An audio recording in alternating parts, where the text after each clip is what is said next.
no sé, pensaba que era como un poco que estaban exagerando, la verdad. Luego ya cuando vas viendo, pues sí que dices, madre mía, que esto sí que va en serio.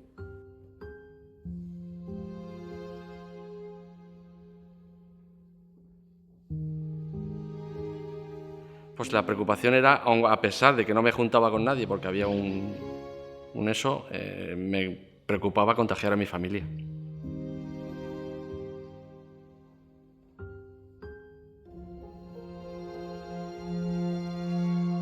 Estábamos todos expectantes y viendo las posibilidades, pero bueno, realmente no sabíamos a qué nos íbamos a enfrentar. El estado de alarma es un instrumento de nuestro Estado de Derecho, recogido por nuestra Constitución, para enfrentar crisis tan extraordinarias como la que desgraciadamente está sufriendo el mundo y también nuestro país.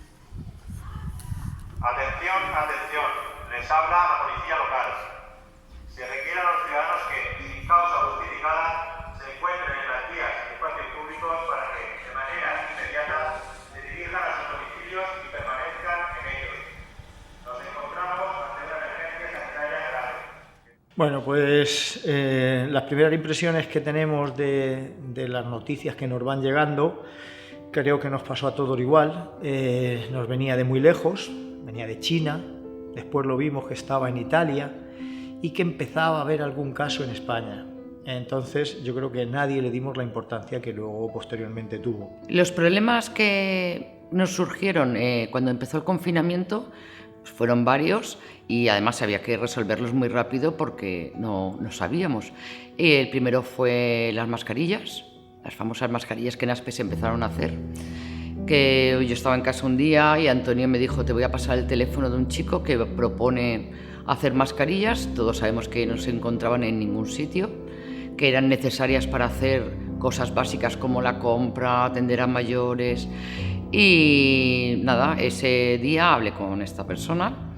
Bien, me lo explicó, me pareció bien y a mí se me ocurrió algo muy gracioso que fue ponerlo en mi Facebook personal haciendo un llamamiento porque me iban a hacer falta paradoras y costureras para coserlas.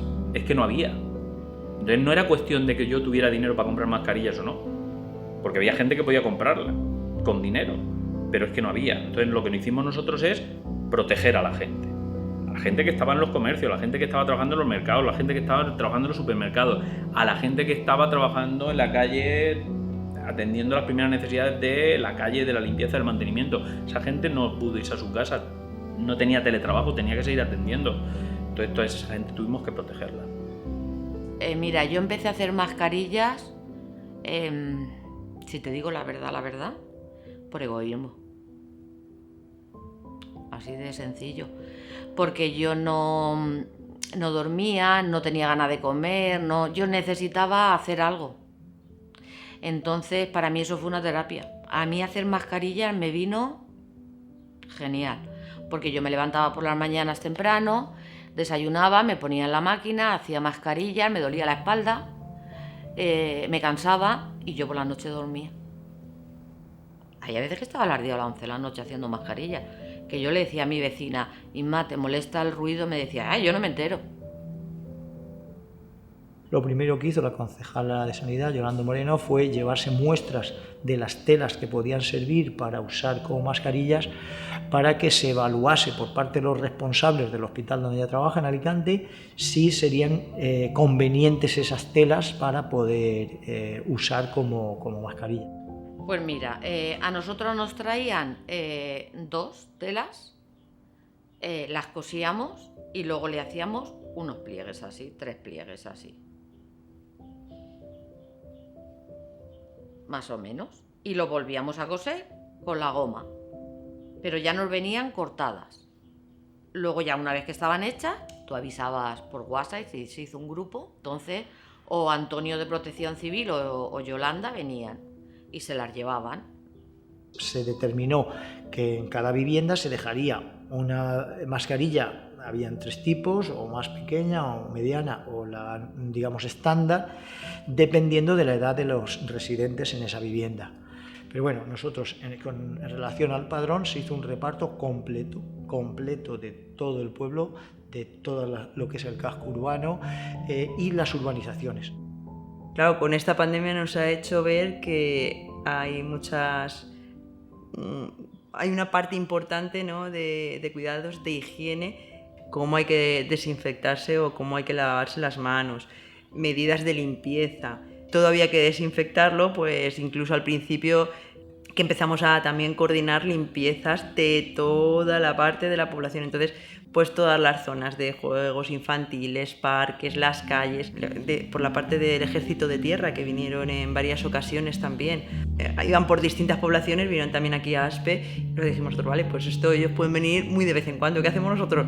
Vamos a contar con la gente que tenemos de aquí de Aspe, y entonces pues es verdad que la gente que tiene tractores, que trabaja en todo el mundo del campo, de la parte de la agricultura, pues todas las personas también de forma voluntaria lo mismo, salían a sus calles, nosotros dábamos los productos que nos marcaba la normativa. Pues nada, nosotros contactemos con el ayuntamiento porque al ver unos anuncios en televisión de que habían fumigando algunos pueblos, entonces enseguida yo llamé a Antonio y le dije, Antonio, si te hace falta de nuestros servicios, nada más que tienes que llamarnos. Y enseguida se puso en contacto él con nosotros, creamos un grupo de WhatsApp y enseguida, nada, en una hora éramos 14 en el grupo, en una hora o dos éramos 14 en el grupo, tanto agricultores como empresas de servicio. Y nos pusimos eso, nos dijo el alcalde que teníamos que salir unos días y salíamos. Me acuerdo también una imagen que no se me olvidará, el día que los tractores, el primer día que salieron, y fuimos a almorzar y era tal la presión que había en torno al contagio, que no sabíamos cómo se transmitía en ese momento, pero estábamos todos, cada uno posicionado en una esquina del almacén donde estábamos. Y todos nos mirábamos y nos acercábamos a coger un trozo de torta y nos volvíamos hacia atrás, mirándonos todos y con el miedo, pero con el miedo de saber que podíamos contagiarnos, de que estábamos poniendo en peligro nuestra vida, incluso la de nuestros familiares, pero que teníamos que responder. De alguna manera éramos necesarios en ese momento y no podíamos dar un paso atrás. Los 14 que éramos nos quedamos de acuerdo en salir a las 5:30 de la mañana o a las 6, estar en un punto en concreto, cargábamos los atomizadores y salíamos todas las mañanas sobre las 6 de la mañana. Salíamos los 14 para fumigar todo el pueblo. Poníamos todos los grifos del atomizador en marcha y fumigábamos todo lo que era aceras, casas, coches, bancos, papeleras, contenedores, todo lo que se pudiera estar en contacto con la gente, lo fumigábamos. Y se hizo muy buen trabajo entre los 14 que éramos, ya te digo, espectacular, y una unión entre los 14 muy, muy, muy grande. Y sigue habiéndola, vamos, sigue habiéndola.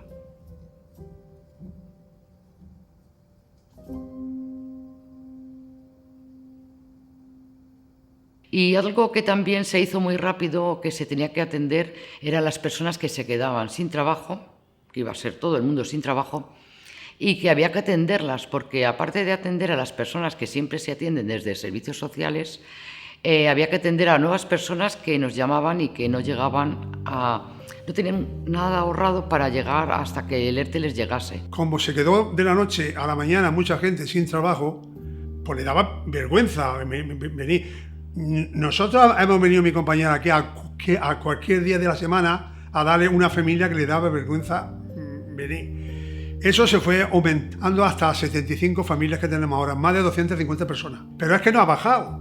Cuando empezó la pandemia, el número de familias que atendíamos estaba en torno a 60-65 familias. A la semana siguiente se duplicó. Ya atendíamos a 120 familias. Estuvimos atendiendo a familias que tenían el bono de comedor, pero el bono de comedor tenía que ser gestionado en un Consum. En Aspe no hay Consum, entonces era un despliegue con nuestros vehículos y con nuestros voluntarios. Íbamos a Monforte, comprábamos en nombre de las familias y les llevábamos a la gente de bonos de comedor, porque tampoco se podía salir de Aspe. Porque pensar que hay muchos niños que comen en comedores por circunstancias. Hay algunos que porque sus padres no pueden atender los que están trabajando o porque económicamente sus padres no pueden, pues esos niños se quedarían sin comer. Y también a esos niños se les atendió también desde la solidaridad de muchos restaurantes. Y empezaron a hacer, pues eso, comida caliente y acudíamos allí. Ellos hacían la comida por la mañana, contaban con algunos voluntarios para hacer la comida del equipo suyo que tenían, que también se implicaron, y la verdad es que fue un acto de generosidad muy grande. Bueno, pues Cruz Roja a nivel provincial firmó un acuerdo con la Asociación de Restaurantes de Alicante, con ARA. Entonces ahí participaba un montón de restaurantes de la provincia. Tenían un centro neurálgico con voluntarios que ellos consiguieron. Entonces cada mañana cocinaban y se metían en unos kits preparados y teníamos un furgón o dos que distribuía a toda la provincia con neveras para lo frío y unos compartimentos para lo caliente. Hicimos mucho hincapié en esa recogida no solo de material de alimentación, sino también material sanitario, porque hay muchas viviendas que no tenían una botella de desinfección, de lejía para poder atender todas estas necesidades. Entonces se hizo un cordón humanitario desde el ayuntamiento hasta las propias plataformas y hasta las propias organizaciones solidarias para poder atender todas estas situaciones. El ayuntamiento no miró en ese momento si un comercio tenía que comprárselo él. Y muchas personas que me llamaban y que me decían: Toñi, tengo 2 palés de leche, anónimos, quiero donarlos. Gente que me dio muchas cosas, muchas bolsas para las mascarillas, o sea que fue un acto de solidaridad tremendo por parte de los aspenses.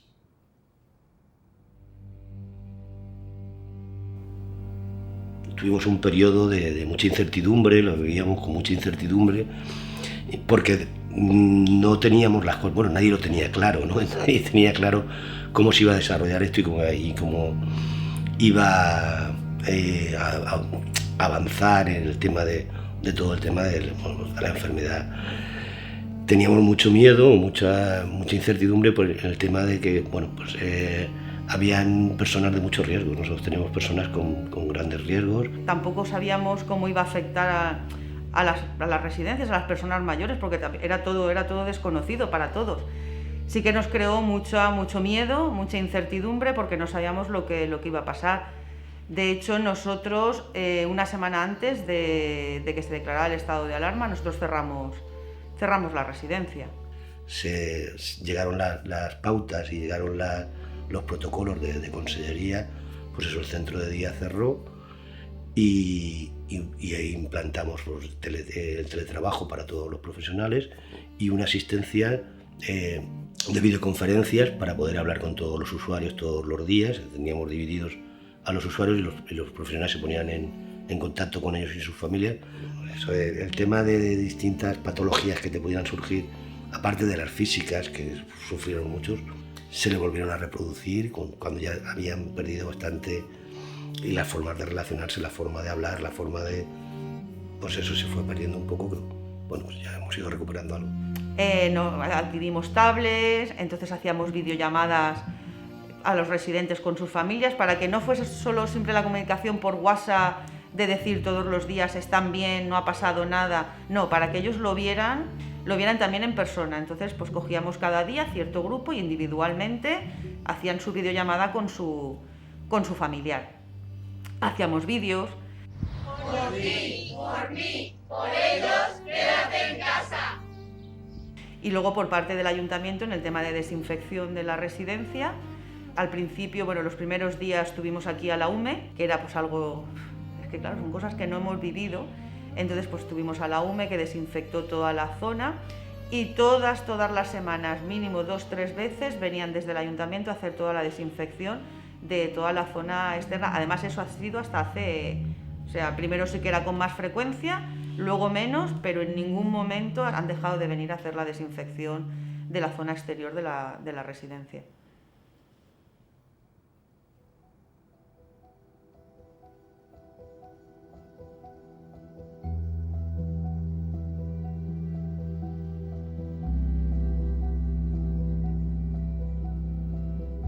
Y es eso, la sensación de asomarte y ver todo vacío.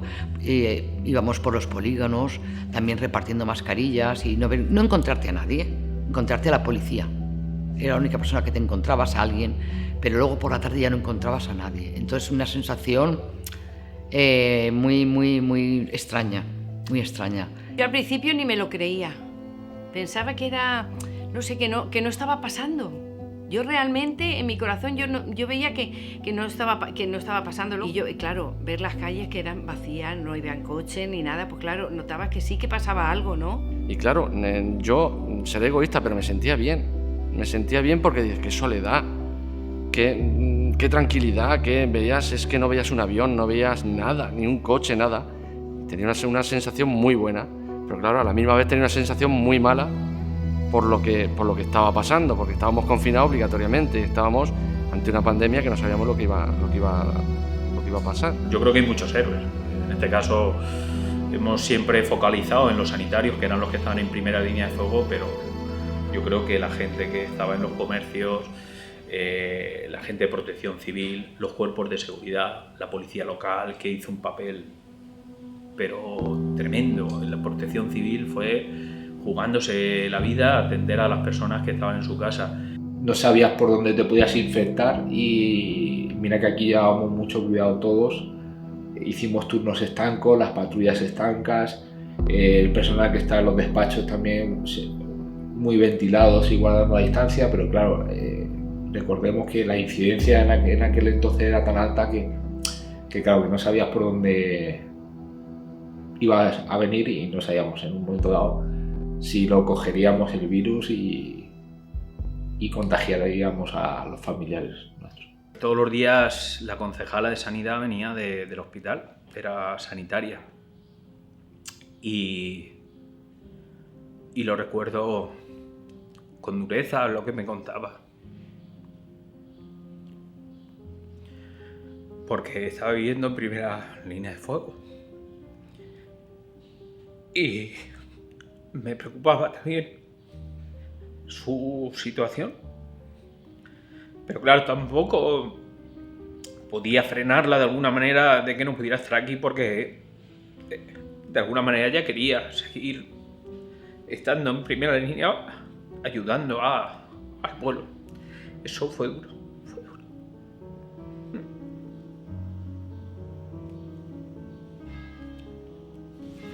Hubo situaciones de personas que evidentemente sabíamos todos que era una persona sana, completamente sana, que no tenía ninguna patología anterior y que fue coger el COVID y fallecer. Eso es muy impactante y yo creo que hay un antes y un después de estas personas que sí que estaban bien antes de que les entrase el virus y que fallecieron al poco tiempo, ¿no? Aquí en Aspe falleció un chico joven y tenía muchos amigos aquí en el ayuntamiento. Ya sabíamos que estaba grave por la concejala, que tenía muy escasos, que sabíamos que iba a fallecer. Pero claro, cuando llegó el momento que nos comunicaron que iba a fallecer, era todo el mundo llorando. Los pocos que éramos todos llorando, porque es que el COVID mata a gente joven y sana. Y este es nuestro vecino que ha desaparecido. Entonces esa sensación también de, no sé, me emociono, de vernos a todos mal. La verdad que ese día fue malo. Los momentos de los entierros fueron pues, muy trágicos. Ya la muerte de por sí es dura. En situaciones de este tipo, más duras todavía. Ir al cementerio sin que nadie te pueda acompañar, pues eran momentos muy dolorosos. Hombre, yo un día recibí una llamada de un familiar que estaban en la puerta del cementerio y que me pedían por favor salir del coche para despedir a su ser querido. Solo podían entrar al cementerio, creo que eran 4 personas, y era la hermana de la persona fallecida. Además fue de una forma repentina. Eso me marcó. No había velatorios, no había posibilidad de visitar a las familias, tenía que ser solo en el cementerio y tampoco era un tiempo muy prolongado, pero sí que cada vez que nos llamaban para un entierro, allí estábamos todo el tiempo acompañando a la familia e intentando pues eso, aliviar también el sufrimiento y aportar una luz de esperanza en tantos momentos de dolor como la gente estaba viviendo. El pueblo de Aspe se portó de maravilla. pueblo de Aspe se portó de maravilla porque, ya te digo, el confinamiento fue casi al 100%, la gente se lo tomó muy en serio y fue de maravilla. Con nosotros espectacular. O sea, a nosotros nos lo han agradecido y nos lo están agradeciendo todavía. Mi primer agradecimiento va a ser siempre a la gente que nos cuidó para vivir. O sea, lo estamos viviendo porque nos han cuidado. Emocionante, ¿no? Ver esa solidaridad de la gente y haciéndolo extensivo también para todo el voluntariado de todas las organizaciones que estuvieron apoyando en Aspe. A todos los niveles, la generosidad de las personas de Aspe fue sobrecogedora y creo que eso sí que es algo que conviene destacar. Nosotros éramos sus hijos, sus nietos, sus sobrinos, todo porque no tenían a nadie, no podían tener a nadie. Entonces las familias nos han apoyado, maravilloso el apoyo que hemos tenido de las familias. Bueno, pues desde aquí quisiera agradecer a tantísima gente que nos ayudó, a todo. Cuando levanté el teléfono siempre tuve un sí detrás, siempre, y agradecer a gente del ayuntamiento, trabajadores que también estuvieron con nosotros ayudándonos a todo, a todas las personas que sin ser nombradas sin fotografía o con fotografía nos ayudaron también a que las personas no pasaran ni hambre, nos ayudaron en todo. También quiero agradecer a la Protección Civil, que estuvimos trabajando codo a codo, a Policía Local, a Guardia Civil, a tantísimas, a las costureras, a las aparadoras, a la de la tintorería, a los del restaurante que al principio metíamos las mascarillas en ollas y las cocíamos como antiguamente para desinfectarlas, a todas las personas que nos ayudaron, a todas, no quiero, a Yolanda, no sé, a muchas amigas también, que también me ayudaron, mis amigas, las de siempre. Y bueno, también quiero agradecer a mi familia, que en estos momentos ellos al principio tenían miedo de que a mí me pasase algo o que yo llevase a casa el virus, y que yo, pues eso, a mi marido, a mis hijos y a mis hermanas sobre todo también, que al principio no me entendían, pero luego entendieron de que sí, de que teníamos que estar allí, que teníamos que ayudar, y que al final se unieron también a la lucha.